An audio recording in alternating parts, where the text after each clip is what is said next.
Shumita, your sense of India's growth, is it still resilient? Well, India's growth is related to what's going to happen in the rest of the world. But as far as our growth rate is concerned, it is still amongst the best in the world, which is why India looks like a beacon of light, given all the gloom and doom around. Of course, inflation still in focus, easing somewhat after 18 months, below 6%. Can we expect inflation to be on a downward trajectory from here?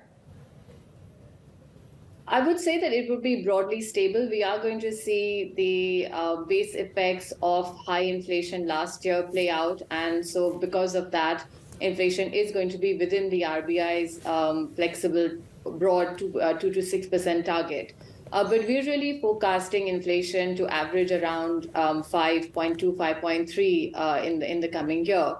There are a few risks on the horizon. One, core inflation has been persistently sticky. We have seen it come down in the last month, but a lot also depends on the monsoon and what happens with oil prices.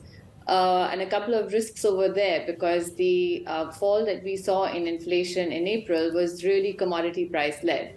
So as long as the monsoon is good, food prices stay under control, and there aren't any surprises on the oil front, I think that inflation should broadly stay within this target. Right. So what does it mean then for RBI policy? Have rates peaked then? I think that we are now on an extended pause. The RBI is not going to cut rates in a hurry, even though growth is a bit of a concern, especially in terms of private investment, which we haven't really seen taken off.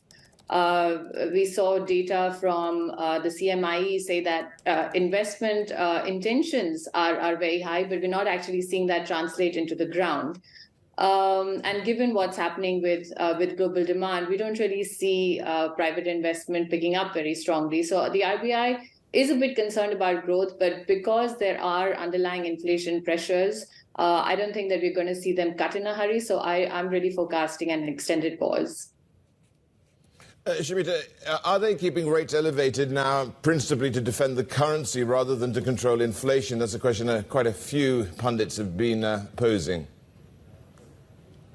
I think the currency is broadly stable, and I don't think there are too many pressures on it. We've also seen foreign inflows come back after months of outflows. And the last 2.5 months or so, we've seen foreign flows come back into India. I think that it's a delicate balance, of course, but it's more to do with inflation and less to do with currency at this point in time, I would say.